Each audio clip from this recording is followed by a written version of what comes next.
শুরু করছি আজকের আলোচনা। আমার আজকের আলোচনার বিষয়টা সমসাময়িক বলবো না, কিন্তু বলবো যে প্রয়োজনীয় একটা বিষয়। সমসাময়িক বিষয়ে বলতে গেলে আজকে ধরেন 5 আগস্ট। আহ, 5 আগস্ট গত বছরের এই দিনে অনেক ঘটনা ঘটেছিল। তার আগে আগস্ট মাস জুড়ে আসলে নানান ঘটনা তো যুক্ত থাকে। আহ, কিন্তু যেই কারণে আজকে আমি অনেকগুলো কথা বলা দরকার থাকলেও বলছি না, সেটা হচ্ছে মূলত আমার পেজ শুধু না, প্রফেশনালি হচ্ছে একটা বিষয় আমি সবসময় মেনটেন করার চেষ্টা করি, ব্যক্তিগত জীবনেও মেনটেন করার চেষ্টা করি। সেটি হচ্ছে আহ, ধরেন প্রত্যেক মানুষেরই একটা রাজনৈতিক দৃষ্টিভঙ্গি থাকে, ধর্মীয় বিষয় থাকে। তা ব্যক্তিগতভাবে আমি মনে করি যে প্রত্যেক মানুষের রাজনৈতিক দৃষ্টিভঙ্গি, সামাজিক দৃষ্টিভঙ্গি, ধর্মীয় জায়গা পৃথিবীর সব মানুষের একরকম না। আমি কঙ্গোতে দেখেছি যে 228টি ধর্ম সেখানে আছে। বাংলাদেশেও হিন্দু, বৌদ্ধ, খ্রিস্টান, কিছু শিখ, এ ধরনের নানান কিছু কয়েকটি সম্প্রদায়ের মানুষ বাংলাদেশেও আছে। রাজনৈতিকভাবেও এখানে প্রায় 1.5 শতাধিক রাজনৈতিক দল আছে। তার অর্থ দাঁড়াচ্ছে প্রত্যেকেরই চিন্তা ভাবনার জায়গাটা ভিন্ন। যে আমাদের এখানে যদি প্রায় 150টি রাজনৈতিক দল ধরি, তার মানে দেশের রাজনীতি সচেতন মানুষ 150 ধরনের মতের মধ্যে ঘুরপাক খান। এই যে ঘুরপাক খান 150 অত মত রাজনৈতিক দলের মতাদর্শের সাথে, সেখানেও আবার কথা আছে। একজন ব্যক্তিগতভাবে একটি রাজনৈতিক দলের অনুসারী কিংবা অ্যাক্টিভিস্ট হতে পারেন, কিন্তু সেই দলেরও সব কাজ, সব কথা যে তিনি শতভাগ একমত পোষণ করেন এমনটাও না। তো প্রত্যেকেরই ব্যক্তিগত জীবনের পছন্দ অপছন্দ, মত, দ্বিমত, ভিন্ন মত, নানান কিছু মিলিয়েই যেহেতু আমরা জীবন কাটাচ্ছি, সেই কারণে আমার মনে হয় যে ব্যক্তিগত মতামতটি কারো উপর চাপিয়ে না দেয়াই ভালো। সেই কারণেই আমার পেজে বলি, ইউটিউব চ্যানেলে বলি, বা আমার আইডিতে বলি, অন্যের উপর চাপিয়ে দেওয়া যায় এমন বিষয়গুলো নিয়ে আমি সাধারণত কথা বলি না। খুব জরুরি ইস্যু হলে, জাতীয় স্বার্থে হলে, জাতীয় ঐক্যের জায়গা থেকে হলে, মুক্তিযুদ্ধের ইস্যু হলে, সেই ক্ষেত্রে আমি প্রকাশ্যেই আমার মত দিয়ে থাকি। আজকে বরং আমরা কথা বলবো, কিছু মজার স্মৃতি আপনাদের সাথে দেবো, এবং তার সাথে হচ্ছে জাতিগতভাবে আমাদের কি করণীয়, এবং আমাদের পিছিয়ে পড়ার জায়গাটা কিভাবে ট্যাকেল করা যায়, কিভাবে ক্ষতির জায়গাটা কমানো যায়, সেই জায়গাটায় আমরা আজকে কিছু কথা বলবো। শুরুতে একটা গল্প বলি। গল্পটা হচ্ছে যে আমরা জানি আমাদের খুব বেশি দূরের না, কাছেরই একটি দেশ ক্যাম্বোডিয়া। এই ক্যাম্বোডিয়া হচ্ছে, ধরেন বাংলাদেশ থেকে যদি যেতে হয়, আপনি মিয়ানমারের ওপর দিয়ে, থাইল্যান্ডের ওপর দিয়ে, তারপর আপনি লাওস, ভিয়েতনামের পাশে সেই দেশটি ক্যাম্বোডিয়া, সেখানে আপনি যাবেন। আমি 2019 সালে ক্যাম্বোডিয়া গিয়েছিলাম সপরিবারে। থাই এয়ারলাইন্সে রওনা করি। তবে বলে রাখা ভালো যে এটিও একটি ইনফরমেশন, যে এক সময় থাই এয়ারলাইন্স তাদের ফ্লাইট অপারেট করতো ঢাকা থেকে, কিন্তু এখন কম্পিটিশন অনেক বেশি। আমাদের এখানে Qatar Airways, Turkish Air, Emirates, Saudi Arabian Airlines থেকে শুরু করে ব্রিটিশ এয়ারলাইন্স, এরকম নানান ধরনের এয়ারলাইন্স আছে। বাংলাদেশের বিমান তো আছেই, ইউএস বাংলাও বেশ কিছু ইন্টারন্যাশনাল রুটে ফ্লাইট পরিচালনা করে। তো এই সব কিছু মিলিয়ে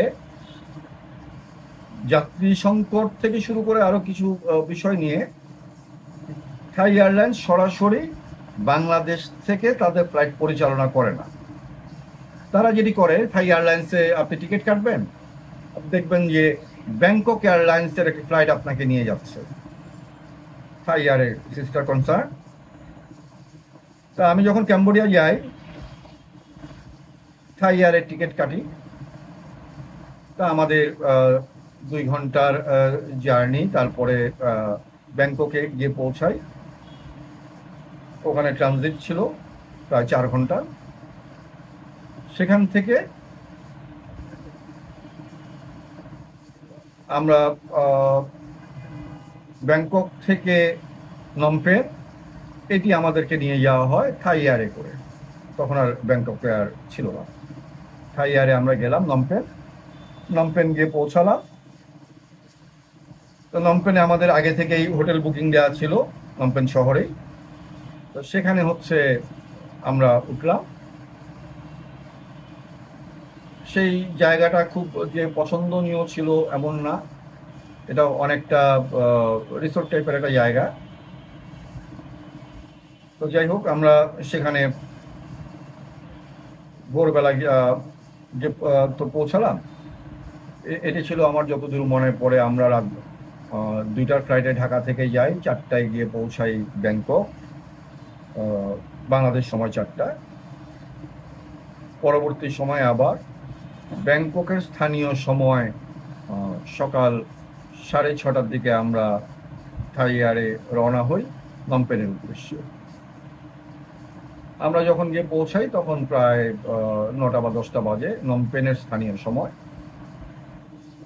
ক্যাম্বোডিয়ার স্থানীয় সময় যে আমরা পৌঁছালাম, আমরা এখান থেকে ইলেকট্রনিক ভিসায়, অনলাইন ভিসা, আমরা যদিও স্টিকার নিয়ে গিয়েছিলাম। তা আমরা তো নমপেন পৌঁছালাম, ওখান থেকে হোটেলে এসছি।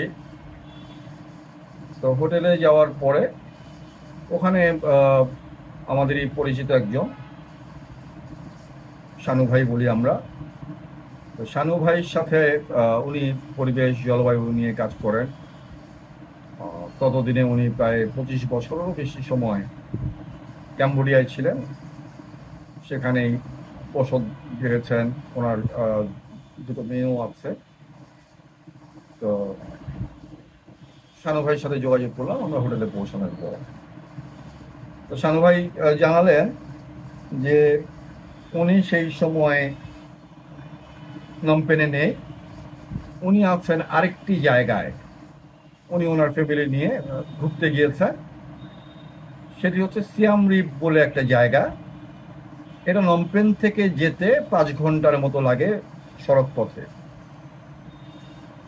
তা আমাকে বললেন যে আমি তো এখন সিয়াম রিপ, সেক্ষেত্রে মানে কি করতে পারি, আপনারা কয়দিন থাকবেন? তা বললাম যে আমরা তো মূলত ঘুরবো ব্যাংককে, তার আগে হচ্ছে এখানে 3-4 দিনের জন্য এসেছি।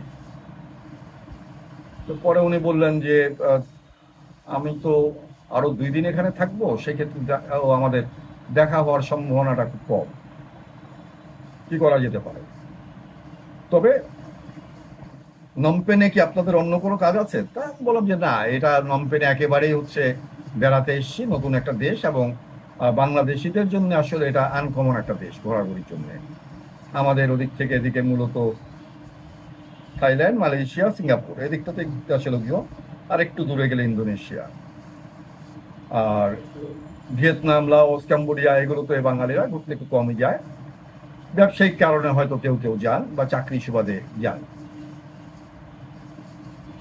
তো নমপেনে আমার কোনো কাজ নেই, আমরা ঘোরার জন্য এসেছি। বলে তাহলে কি এদিকে চলে আসবেন? তা আমি, আমার ওয়াইফ এবং ছেলে তখন তো আরো ছোট, এখন থেকে আরো 6 বছর আগের কথা বলছি। তো ওকে বললাম যে, আমার ওয়াইফকে বললাম যে আমরা তাহলে কি করবো, আমাদের কাছে নমপেনও যা, সিয়াম রিপও তা। এর মধ্যে শানু বললেন যে সিয়াম রিপটা সুন্দর জায়গা, এখানে খেমার যে রাজবাড়ি সেটিও এখানে, খেমার রাজবাড়ি। তা ঠিক আছে, আমরা সিদ্ধান্ত নিলাম যে আমরা তাহলে সিয়াম রিপের দিকে যাই। তখন আবার কথা হলো সানু ভাইয়ের সাথে। সানু ভাই তখন আমাকে বললেন যে তাহলে একটা কাজ করতে পারেন, যে আপনারা যদি বলেন তাহলে আমি গাড়ির বুকিং দেয়া, এখানে হোটেল বুকিং, এগুলো আমি দিয়ে ফেলতে পারি। তো ঠিক আছে। আর এর বাইরে বাসে যাওয়া যায়, ভোরবেলা 5:30টার দিকে বাস রওনা হয়। তো ফাইন, রাজি হলাম আমরা। যে তাহলে বললাম যে আপনি এখানে ভাষাগত একটা সমস্যা আছে, আপনি তাহলে একটু দেখেন। তো পরে শানু ভাই আমাদের জন্য একটা গাড়ি ঠিক করে দিলেন, কারণ আমরা হিসেব করে দেখলাম যে বাসে যদি যাই আমরা প্রায় 5 ঘন্টা সময় লাগবে, গাড়িতে গেলে 4 ঘন্টা লাগবে, কিন্তু ভোরবেলা 4:30 থেকে 5টার মধ্যে আমাদেরকে বাস স্ট্যান্ডে চলে যেতে হবে। এটা হচ্ছে প্রথম কথা। দ্বিতীয় আলাপ হচ্ছে, আমরা বাসে গেলে 3টি সিট ভাড়ায় যা লাগবে তার কাছাকাছি টাকায় প্রাইভেট কারেই যাওয়া যায় বা রেন্টে কার যাই বলি। তাতে যেটা হবে যে আমাদের আলটিমেটলি বাসে গেলে তো বাসের মতো করেই যেতে হবে, কিন্তু গাড়িতে গেলে আমরা পথে পথে থামতে পারবো, একটু ভালোভাবে 4-5টা দেখতে পারবো, খরচও প্রায় সেম। আমরা গাড়িতে যাওয়ার সিদ্ধান্ত নিলাম। শানু ভাই হচ্ছেন আমাদের জন্য গাড়ির ব্যবস্থা করে দিলেন। সিয়াম রিপে একটা 5 স্টার হোটেল, আমি যতদূর মনে করতে পারি নামটা হচ্ছে অ্যাঙ্কার খেমারু, অ্যাঙ্কার খেমার বলে ওনারা, অ্যাঙ্কার খেমার 5 তারকা হোটেল। সেখানে আমাদের রুম বুকিং দিয়ে দিলেন। আমরা পরদিন সকালবেলা গাড়ি এসছে, আমরা রওনা হলাম। পথে যেতে যেতে দেখলাম, দুবার থামলাম, টুকটাক খাবার টাবার কেনা, এগুলো কিনলাম। ছেলেটার বয়স যেত তখন মাত্র 5+, এবং ওখানকার মানুষজনের সাথে বেশ কথাবার্তা হলো, ভালো মানুষ মনে হলো সবাইকেই। এক জায়গায় আবার আমরা থামলাম, সেখানে আমরা অরবড়ি বলি, আমলকির মতোই অনেকটা একটা গাছ দেখলাম। তো সেই বাড়ির লোকজন আবার আমাদের বললো ও যে তোমরা কি নিতে চাও? তা আমরা বললাম যে হ্যাঁ নিতে চাই। তা আমরা সেই অরবড়ি নিলাম, বেশ কিছুটা গাছ থেকে পেরে নিলাম। দাম দিতে চাইলাম, তারা বিদেশি অতিথি আমাদের কাছ থেকে আর দামটা রাখলো। আমরা তো সিয়াম রিপে গেলাম, গিয়ে আমরা আমাদের মতো করে সেদিন তুললাম। পরের দিন বিকেলবেলা আমরা রাজবাড়িতে গেলাম। রাজবাড়িতে যাওয়ার পরে টুকটুক নিয়ে গেলাম। সেদিন যেদিন আমরা গেলাম সিয়াম রিপে, সেদিন সন্ধ্যার পরে আবার শানু ভাইদের সাথে দেখা হলো, কথা হলো, একসাথে ডিনার করলাম আমরা। পরদিন ওনারা নামপ্যান্ট চলে এসছে, সকালবেলায় ঘুরে চলে এসছেন। আমরা এর মধ্যে আমাদেরকে উনি জানালেন কোথায় কি আছে না আছে। বেশ সাজানো গোছানো সুন্দর জায়গা, পর্যটকদের জন্য খুব ভালো আকর্ষণীয় একটা জায়গা। আমরা রাজবাড়ি গেলাম, কিন্তু রাজবাড়িতে আমরা যেহেতু দূরত্ব সম্পর্কে ধারণা ছিল না, এবং আরও কিছু সিকিউরিটি ইস্যু টিস্যু সব কিছু মিলিয়েই আমরা যখন রাজবাড়ির কাছে যেই পর্যন্ত টুকটুক যায় আমরা সেই পর্যন্ত গেলাম। তারপরে প্রায় অনেকটা পথ হাঁটতে হবে। সেই অনেকটা পথ হেঁটে আমরা যখন রাজবাড়িতে গিয়ে পৌঁছাবো, ততক্ষণে সেই রাজবাড়ি দর্শনার্থীদের জন্য বন্ধ হয়ে যেতে আর 10-15 মিনিট সময় থাকবে। তো পরে হিসেব করলাম যে 10-15 মিনিটের জন্য ওই জায়গা পর্যন্ত যাওয়া বা 10-15 মিনিট এমনও হতে পারে আমরা গিয়ে বন্ধও পেতে পারি, কারণ ওই জায়গাটা আমাদেরকে হেঁটে যেতে হবে। তো আমার ছেলেটা ওই যে বললাম যে ছোট, ওকে নিয়ে হেঁটে যাওয়া, আবার বয়সটাও এমন, কোলে নেওয়ারও উপায় নাই, ওকে নিয়ে হেঁটে যেতে যেতে বন্ধ হয়ে যেতে পারে। তা আমরা পরে ঠিক করলাম যে ঠিক আছে, তাহলে আশপাশটাই ঘুরি, আজকে আর ওদিক যাই না, কারণ ওদিকে গিয়ে আমরা আলটিমেটলি রাজবাড়িতে ঢুকতেই পারবো না, তাহলে আর এতটা পথ হেঁটে লাভ। আমরা আশপাশে ঘুরলাম, তারপরে আহ, টুকটাক এটা সেটা খাওয়া দাওয়া করলাম। তাদের একেবারেই আহ, যে ইয়ে আছে ক্যাম্বোডিয়ানদের, যে ঐতিহ্যবাহী কিছু খাবার টাবার, এগুলো খেয়ে। এবার তো আমাদের ফিরতে হবে। ফিরতে গিয়ে পড়লাম বিপদে, সেটি হচ্ছে শহরের যেই টুকটুকগুলো, ওটা হচ্ছে হোটেল স্টাফদেরকে দিয়ে ঠিক করানো যায়। শহরের টুকটুক ড্রাইভারদেরও কেউ কেউ চেনে, অথবা রাজবাড়ির কথা বললে তারা বুঝে যায়। এখন শহর থেকে অনেকটা দূরে ওখানে যে টুকটুক ড্রাইভাররা আছে, তাদেরকে বললে তারা শহরে নিয়ে আসবে, কিন্তু হচ্ছে তাদেরকে তো বোঝাতে হবে আমার আমি ঠিক কোথায় যেতে চাই। তো শেষ পর্যন্ত হচ্ছে আমরা, একটা ইয়াং ছেলে, বয়স 20-25 হবে, তার সাথে কথা বললাম। এখন মুশকিল হচ্ছে, সে খেমার ভাষার বাইরে অন্য ভাষা জানে না, বাংলা তো প্রশ্নই ওঠে না, ইংরেজি সে 2-4টা শব্দ জানে মাত্র, ভুল শুদ্ধ মিলিয়েও যে একটা বাক্য কমপ্লিট করবে এটাও সে পারে না। এখন মুশকিল হচ্ছে, আবার আমিও যে, আমি বলবো না যে আমিও খুব ভালো ইংরেজি জানি, এটা আমি দাবি করবো না, কারণ আপনারা জানেন আমাদের 71-এর স্বাধীনতার পরবর্তী প্রায় 1 দশক বা 1 যুগে যাদের জন্ম, আমাদের অভিভাবকরাই বলেন বা আমাদের মধ্যে বলেন যে ওই সময় বাংলা প্রীতিটা এত বেশি ছিল, ইংরেজিটা একটা পর্যায়ে গিয়ে আমরা দূরে থাকতে থাকতে যতই উপরের ক্লাস উঠছে এক ধরনের ইংরেজি ভীতি তৈরি হয়েছিল। কিন্তু হ্যাঁ, এটা ঠিক যে পরবর্তী সময় এশিয়ার অন্যান্য দেশ, ইউরোপ, আফ্রিকা, নানান দেশ যখন ভ্রমণ করেছি, দেখেছি যে আমি, আমার কথা লোকজন বোঝে, আমি লোকজনের কথা বুঝি। প্রফেশনাল জায়গা থেকেও এই সাংবাদিকতা করতে গিয়েও দেখেছি যে না, আমি হয়তো আমেরিকান বা ব্রিটিশ অ্যাকসেন্টে খুব ভালো ইংরেজি বলছি না, আমি বাংলাদেশি অ্যাকসেন্টে বলছি, ইংলিশ বা ব্রিটিশ ইংরেজির মাঝামাঝি একটা জায়গায় থেকে আমি আমার মতো করে কথাগুলো বোঝাতে পারছি, টানা কথা বলতে পারছি। কিন্তু আমি যখন হচ্ছে এই টুকটুক ড্রাইভারকে বোঝানোর চেষ্টা করছি কোথায় যাব, কোনোভাবেই বুঝছে না,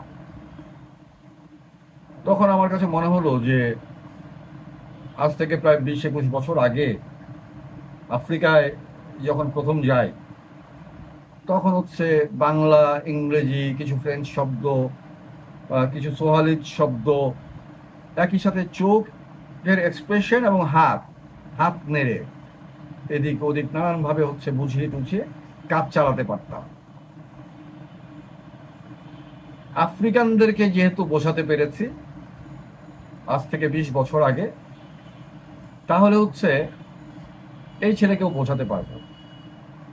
এর মধ্যে আশপাশে যে দোকানের ওদেরকেও বললাম যে ওরাও খুব একটা বোঝে না, ওদেরকে তো ওই যে খাবার টাবার যখন কিনেছি, কত জিনিস দেখিয়েছি, এই ওরা দাম করেছে, এবং ওই জায়গাটা খুব মজার জিনিস বলি, আমার কাছে কিছু ছবিও আছে, কিছু কারেন্সি আছে,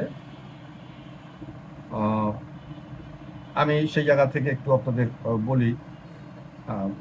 দুঃখিত, ক্যাম্বোডিয়ান কারেন্সিগুলো ইনফ্যাক্ট বের করাটা অনেকটা সময় সাপেক্ষ ব্যাপার, আমি অন্য কোনো দিন আপনাদেরকে কথা দিচ্ছি ক্যাম্বোডিয়ান কারেন্সিগুলো দেখাবো। যেমন 50,000 টাকার নোট হলো। খুব মজার বিষয় হচ্ছে ওই সময়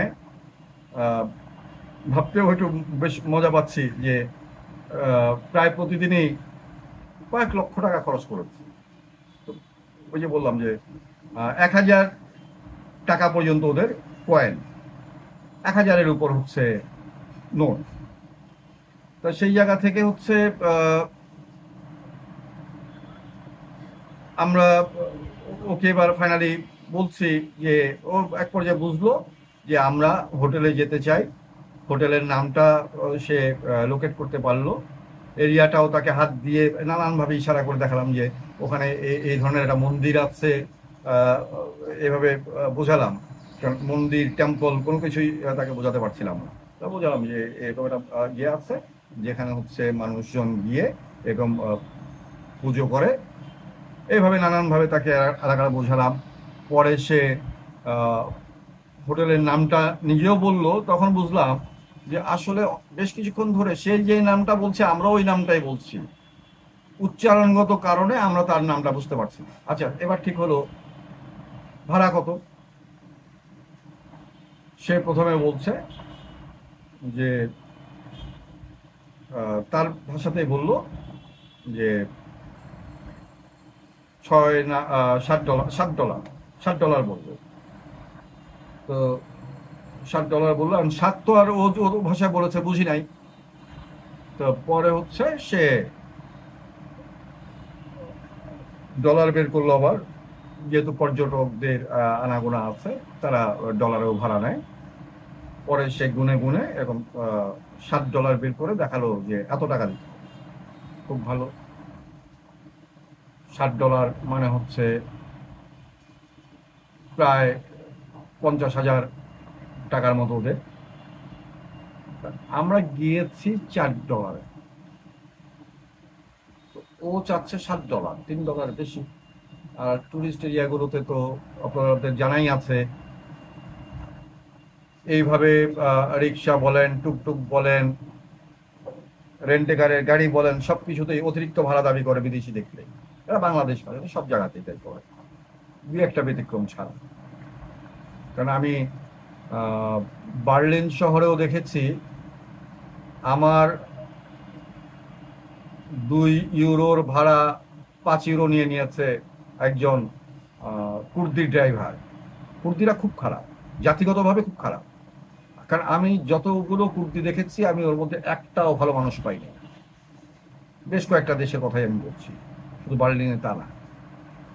তো এই লোকগুলো মতো মানুষ সব জায়গাতেই আছে, ভালো মানুষও আছে, ভালো মানুষের সংখ্যায় বরং আমি বলবো যে বেশি। তা আমাকে সে $7 বললো। তো আমি বললাম যে না, আমি তো এসেছি $4, তাহলে হচ্ছে কারণ $4 আমাকে হোটেলের রিসেপশন থেকে ঠিক করে দিয়েছে, তাহলে হচ্ছে এখানে আলটিমেটলি বার্গেনিং করতে হবে। এখন বার্গেনিং যে করব, সে আমার ভাষা বোঝে না, আমি তার ভাষা বুঝি না। পরে হচ্ছে তাকে অনেক মানে এই শব্দ, আবার ইংরেজি শব্দগুলো আমরা আমাদের মতো করে যখন বলি তখন আবার বোঝে না, ওকে ভেঙে ভেঙে আস্তে আস্তে বলতে হয়। তো তার সাথে এরকম আঙ্গুল দিয়ে বুঝিয়ে বুঝিয়ে নানানভাবে আহ, কিছু শব্দ যোগ করে তখন হচ্ছে তাকে বোঝালাম যে আমি $4 আমরা গিয়েছি, $4 বললেই তো সে রাজি হবে না। আমি ফার্স্টে তাকে $3 বললাম। বললাম যে আহ, আমি দেখালাম যে আমি $1, আমার ওয়াইফকে দেখালাম এই যে যে $1। তারপরে হচ্ছে বললাম যে আর তুমিও যাবা আমাদের সাথে, এই জন্য তোমার $1, এই হলো $3। আর ও তো ছোট, ছেলের কথা বললাম।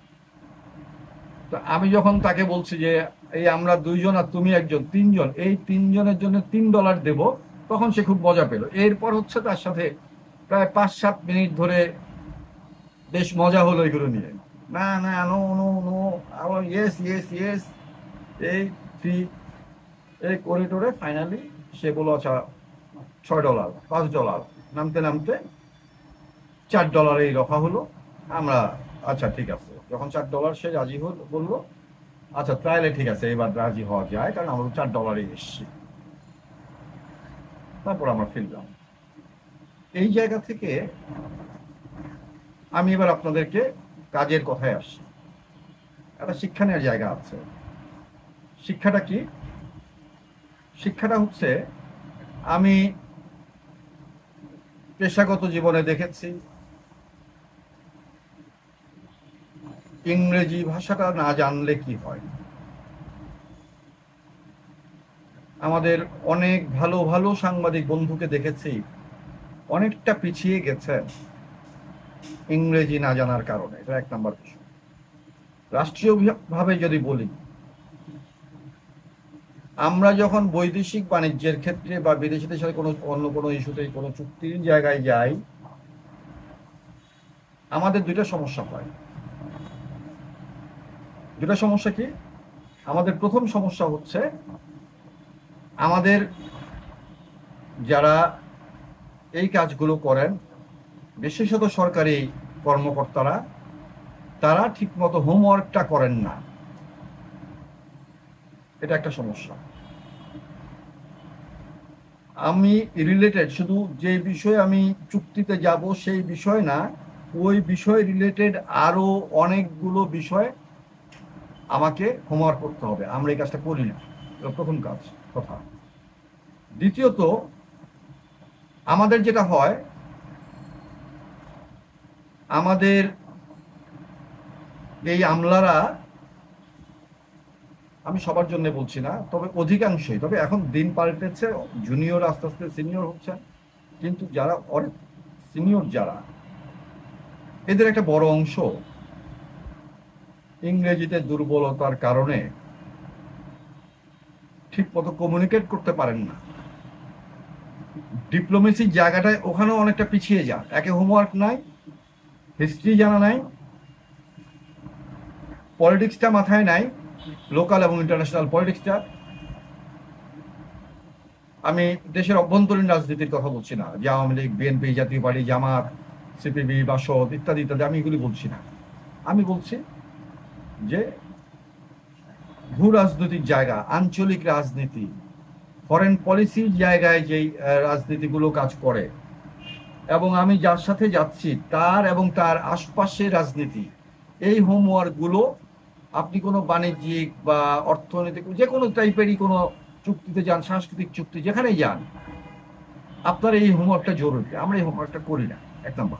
আমি যে বললাম, ভাষাগত কারণে আমাদের পিছিয়ে যেতে হয়। এবং আরেকটা জিনিস যেটা হয়, সেটি হচ্ছে অনেক ভাষা জানার পাশাপাশি ফ্রেজ জানা। এখন একজন চাইনিজ, একজন অস্ট্রেলিয়ান, একজন কানাডিয়ান, একজন ব্রিটিশ, একজন আমেরিকান, তার সাথে যখন আমি কথা বলবো, আমাকে তার সাইকোলজিটা যেমন জানতে হবে, তার অ্যাকসেন্টটা আমাকে বুঝতে হবে এবং ওইভাবে কথা বলতে হবে, নাহলে আমরা পিছিয়ে যাই। আমি সেদিন এটা খুব ফিল করলাম যে ওই দিন যদি আমি আফ্রিকার অভিজ্ঞতা নিয়ে ওইভাবে কথা না বলতাম, তাহলে আমাদের জন্য শহরে ফেরা কঠিন হতো। একই সাথে হচ্ছে, আমাদের এই জায়গায় রাষ্ট্রীয়ভাবে যেই সহযোগিতার জায়গাগুলো, যে পরিকল্পনার জায়গাগুলো, এটা হয় না। নেপালে কাঠমান্ডু থেকে নাগরকোট যেতে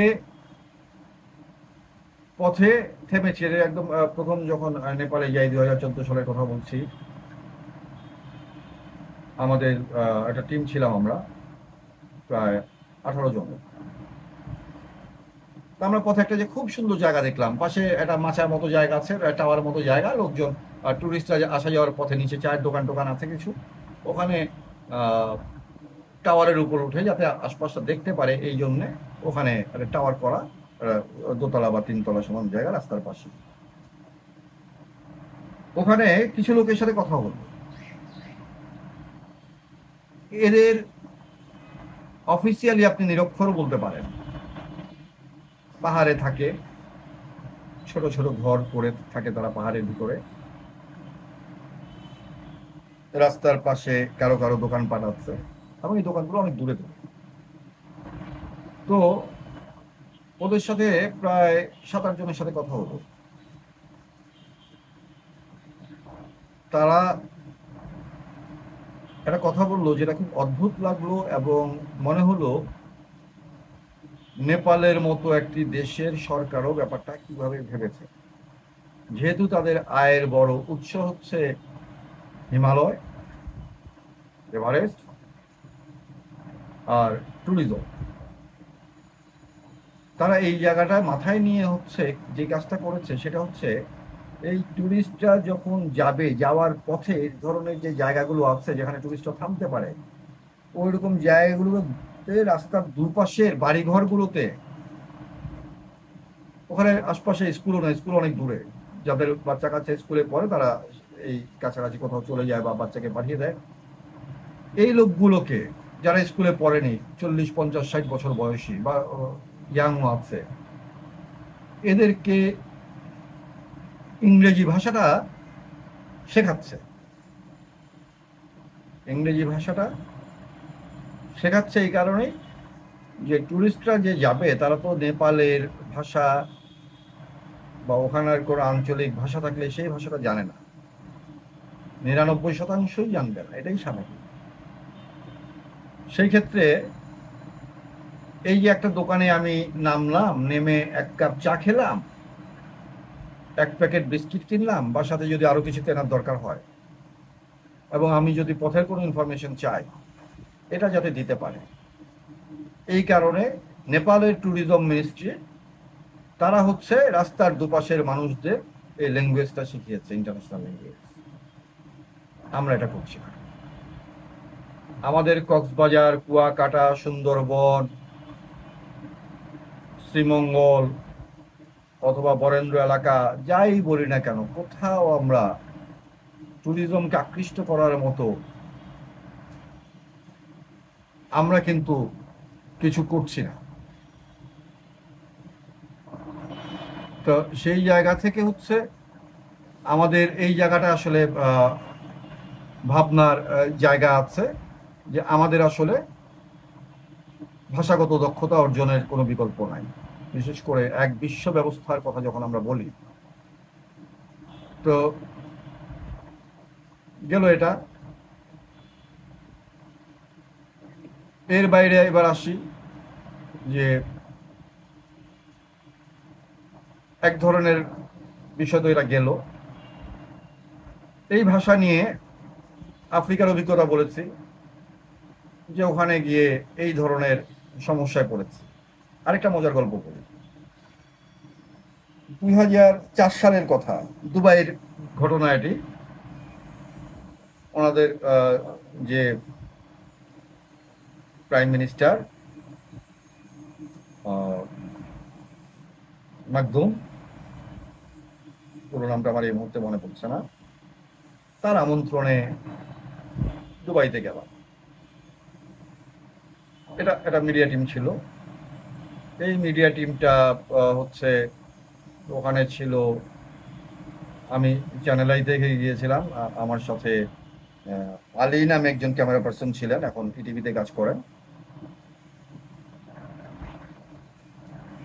এটিএন বাংলা থেকে, তখন এটিএন বাংলায় ছিলেন সৈয়দ রিয়াজ, তার সাথে একজন ক্যামেরা পার্সন আছে, আর এনটিভি থেকে গিয়েছিল আশরাফুল। আশরাফুল এখন মাছরাঙ্গা টিভিতে আছে। তা আমাদের 6 জনের টিম, আমরা দুবাইতে গেলাম। তো একদিন আমরা দুবাই শহরে ঘুরছি, টুকটাক কেনাকাটা করছি।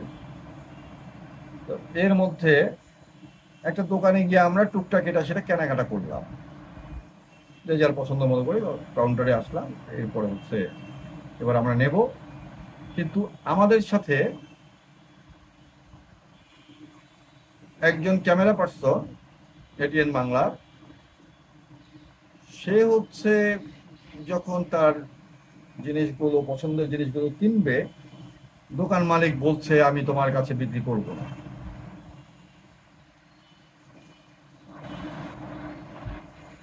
এই তো গেল। এখন হচ্ছে কি কারণে কি যা বলছে, সে এটিএন বাংলাদেশের ক্যামেরা পার্সন কামাল, ও তো বুঝতে পারছে না, কোনোভাবেই তাকে বোঝানো, সে বুঝতে পারছে না ওই ভদ্রলোক কি বলছে। কিছুটা আরবি, কিছুটা ইংরেজি মিলিয়ে কথা বলছেন, আবার 2-4টা হিন্দি শব্দও যোগ করছে।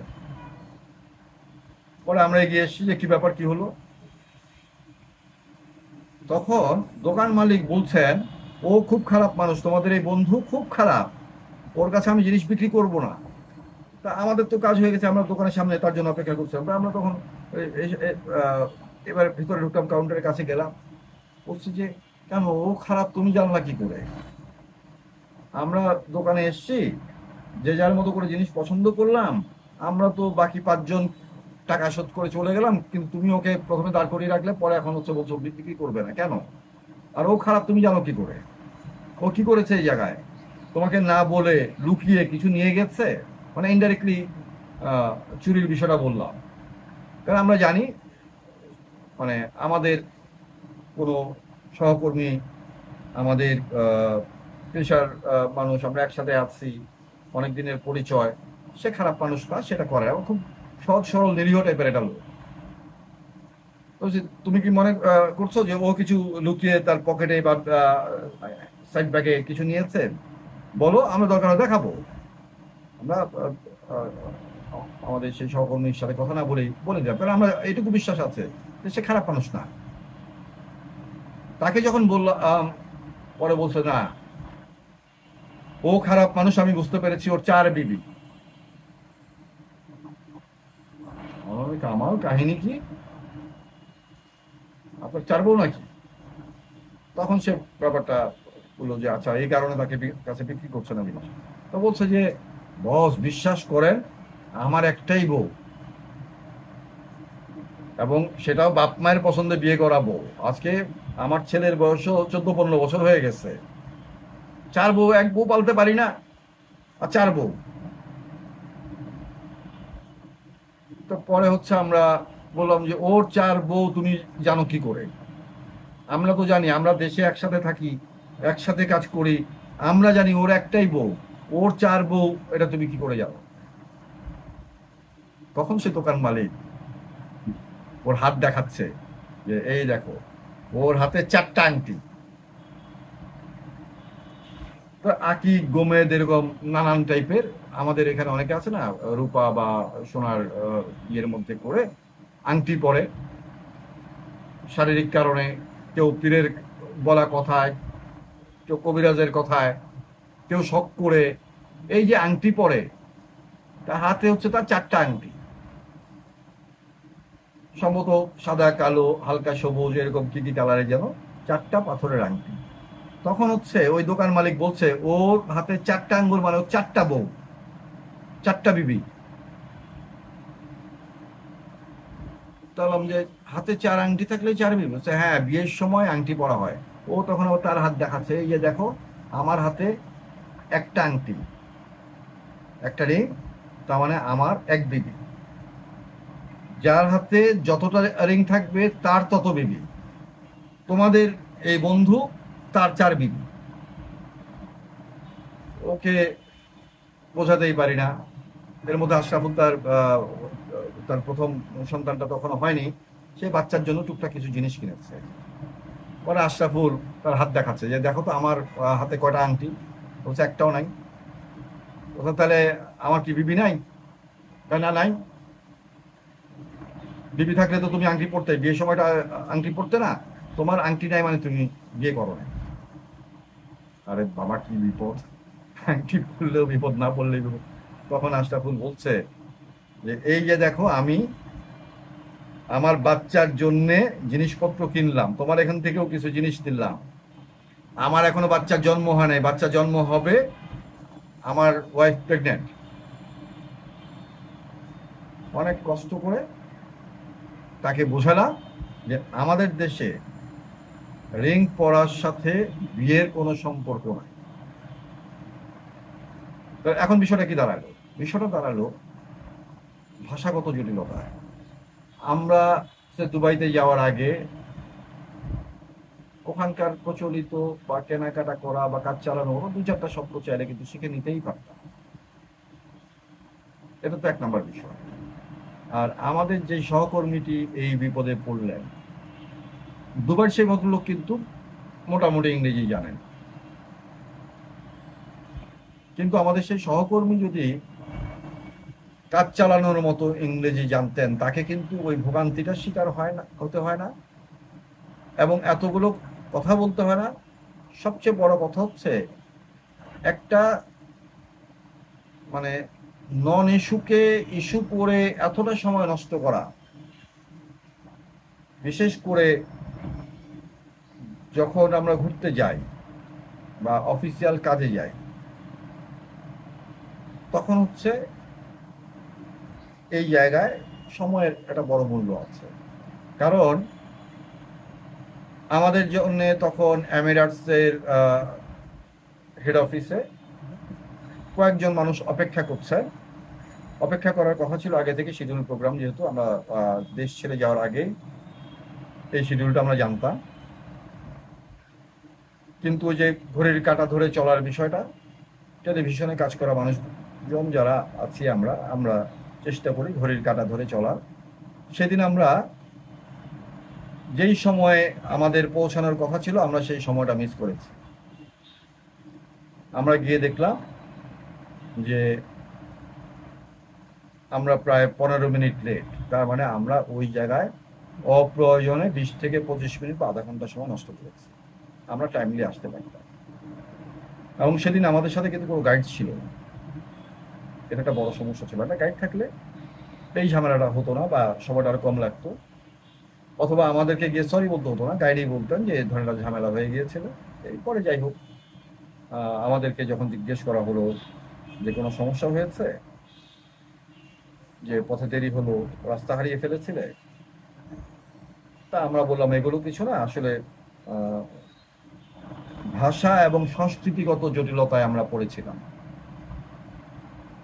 তো আমাদের এই যে 6 জনের টিম, এই টিমের জন্য এমিরেটসের হেড অফিসে একজন সিনিয়র অফিসিয়াল ছিলেন, মারিয়াম।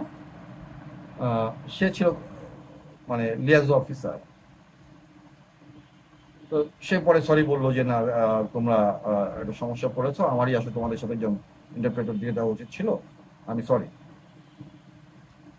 তো আমরা বললাম না, সরি বলার কিছু নাই, এটা ইনফ্যাক্ট যতটা না ভাষাগত, তার চাইতে বেশি এটা সংস্কৃতিগত সমস্যা। তখন হচ্ছে ওখানে যেই কয়েকজন ভদ্রলোক আমাদের জন্য ওয়েট করছিলেন একটা মিটিংয়ে, এসেছিলেন ওনারা আমাদের সাথে মিটিং করার জন্য। ওনাদের তখন একটু কৌতূহল হলো, কারণ ওনারা হচ্ছে আবার ট্যুরিজম রিলেটেড কিছু ইস্যু, বাংলাদেশ, আরব আমিরাত, এই ইস্যুতে আমাদের সাথে মত বিনিময় করবেন। বাংলাদেশের মানুষের পছন্দ, বাংলাদেশের মানুষ ভ্রমণে গেলে কিভাবে ভ্রমণ করতে চায়, করে, এই বিষয়গুলো তাদের জানার বিষয় ছিল। আবার বাংলাদেশিদের জন্যে তাদের সরকারের দিক থেকে পরিকল্পনাগুলো কি নিতে পারে বা নিতে চাচ্ছে, এই বিষয়গুলো আমাদের জানানো, আমাদের কাছ থেকে জানা, এরকম কিছু বিষয় ছিল। তো যখন আমরা বললাম যে সংস্কৃতিগত জটিলতা, এটা তো হচ্ছে আমরা বাংলাদেশি, আমরা ওখানে গিয়ে একটা সমস্যায় পড়েছি, এটা ওদের তখন কৌতূহল হলো এবং আসলে এটা ওদের জন্য জানারও বিষয় ছিল। তখন আমরা বললাম যে আমাদের একজন সহকর্মী যার হাতে 4টা আংটি, একটা দোকানে তার কাছে প্রোডাক্ট বিক্রি করবে না, কারণ হচ্ছে তার ধারণা এর হাতে 4টা আংটি মানে 4টা বিয়ে। আমাদের দেশে আংটির সাথে বিয়ের সম্পর্কটা একেবারেই গৌণ। ওরা বিয়ের সময় ছেলে পক্ষ, মেয়ে পক্ষ, এক পক্ষ আরেক পক্ষকে, ছেলে বা মেয়েকে আংটি দিচ্ছে। এই আংটিটা ছেলেরা অধিকাংশ ক্ষেত্রে পরে না। এই যে আমাদের এখানে বিবাহিত আরো কয়েকজন আছে, কেউই তো আংটি পরে না। তাহলে কি সে ডিভোর্সি, বিপত্নী? তা তো না। ছেলেরা সাধারণত পরে না, মেয়েরা পরে, এবং যারা পরে তাদের একটা বড় অংশই মনে করে যে স্বামীর কল্যাণে এটা পড়া উচিত। এবং কোনো কোনো নারী, সেও 4-5টা রিং পরে, বা আরো বেশিও পড়তে পারে, হাতে, পায়ে। তো সবকিছু মিলিয়ে তার অর্থ তো এই না তার অনেকগুলো স্বামী।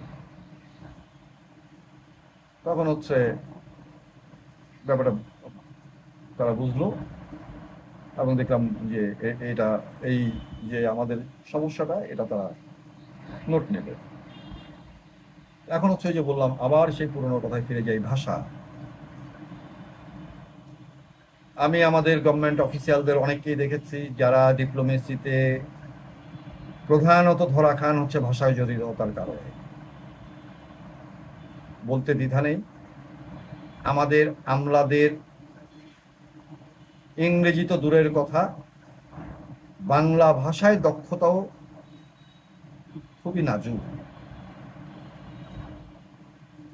সরকারি একটা কাগজও দেখাতে পারবেন না, একটা নির্দেশনাও দেখাতে পারবেন না যেই জায়গায় সাধুচলিতর মিশ্রণ নাই। বাক্য গঠনে যেখানে সমস্যা একেবারেই নাই, এমন কোনো সার্কুলার আপনি দেখাতে পারবেন। সাধুচলিত মিশ্রণ তো মানে প্রত্যেকটা কাগজে হয়, প্রত্যেকটা চিঠিতে হয়, প্রত্যেকটা নোটে হয়। হইবে হইবে, নির্দেশ মোতাবেক, আদেশ ক্রমে, ইত্যাদি ইত্যাদি। এই যে সাধুচলিতর মিশ্রণ, ছোটবেলায় ধরেন প্রায় 40-45 বছর আগে স্কুলেই আমাদেরকে শিক্ষকরা শিখিয়েছেন এবং আমাদেরকে পরীক্ষার খাতা লিখতে হয়েছে সাধু চলিতর মিশ্রণ দূষণীয়। বাক্যের মধ্যে বা পুরো একটা প্যারাগ্রাফের মধ্যে কোথাও আপনি সাধু চলিতর মিশ্রণ করতে পারবেন না। দুর্ভাগ্যজনক হলেও সত্যি, আমলা তো আমলা, জনগণের কামলা। আমাদের স্কুলগুলোর যে নোটিশ, সেই নোটিশে এই সাধু চরিত্র মিশ্রণ আছে। আপনি বলবেন যে স্যার এটা তো ভুল হলো, ভাই আমি মাস্টার, আমি শিক্ষক, আমার চেয়ে বেশি বোঝো। এই তো সালাম, জব্বার, রফিক, বরকত, শফিউর, এরা আমি জানি না ভাষার জন্য জীবন দিয়ে ভুল করেছেন কিনা। 52, 2025, 73 বছর আগে ভাষার জন্য জীবন দিয়েছে, কতজন আহত হয়েছেন, কতজন কারাবরণ করেছেন। এই 73 বছর, তার মধ্যে আমি কিছুটা সময় বাদই দিলাম, 72 থেকে 2025, এই 53 বছরেও আমরা আমাদের মাতৃভাষাটা ঠিক মতো বলতে পারি না, ঠিক মতো লিখতে পারি না। বিদেশি ভাষা তো অনেক। তবে আজকের কথা আমি শেষ করার আগে রাষ্ট্রের কাছে, সরকারের কাছে একটা আহ্বান জানাতে চাই। আমরা বাংলা মিডিয়াম, ইংরেজি ভার্সনের ক্ষেত্রে এটা খুব জরুরি বলবো না, তবে এটাও জরুরি, কারণ ইংরেজি ভার্সনের কিছু টিচার আমি দেখেছি যারা নিজেরাও ইংরেজিটা ভালো জানেন না, কিন্তু ইংরেজি ভার্সনে তারা পড়াচ্ছে। বাংলা মিডিয়ামে আমি বলবো যে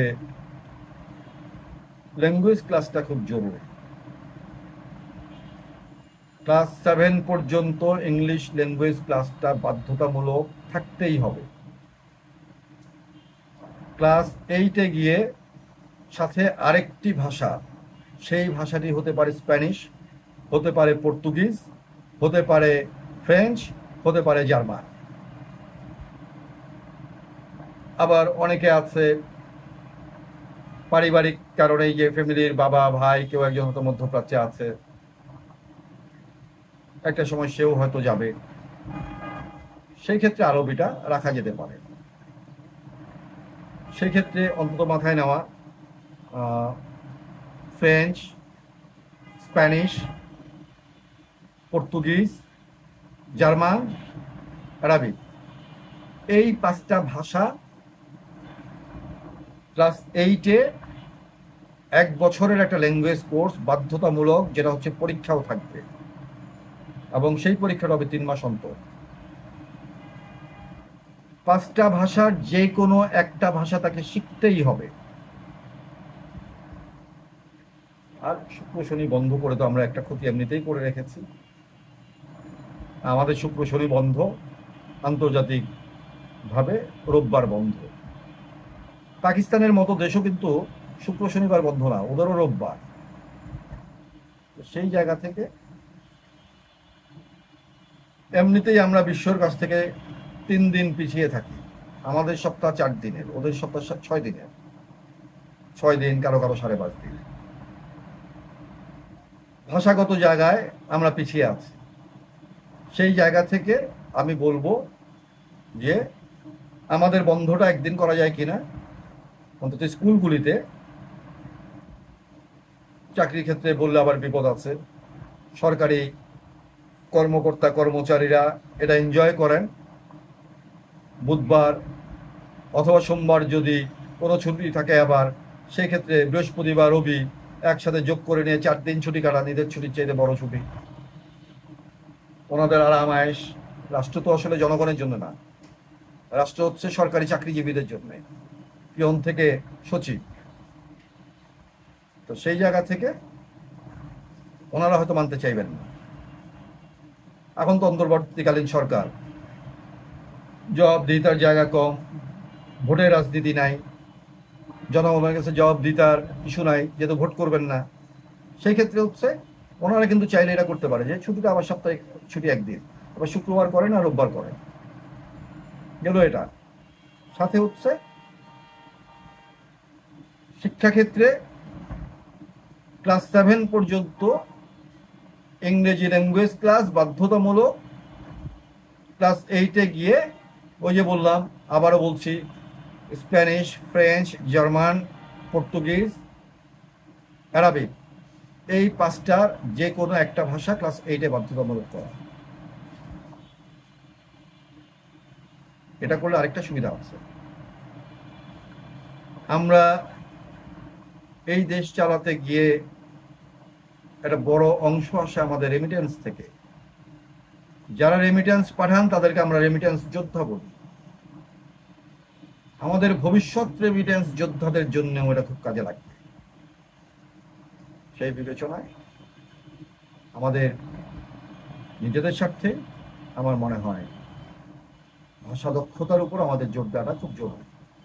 আজকের আলোচনা এই পর্যন্ত। অনেক কথা বললাম, মজার কিছু কথা স্মৃতি আপনাদের সাথে শেয়ার করলাম। সবাই সুস্থ থাকবেন, ভালো থাকবেন, নিরাপদে পথ চলবেন। ভালো।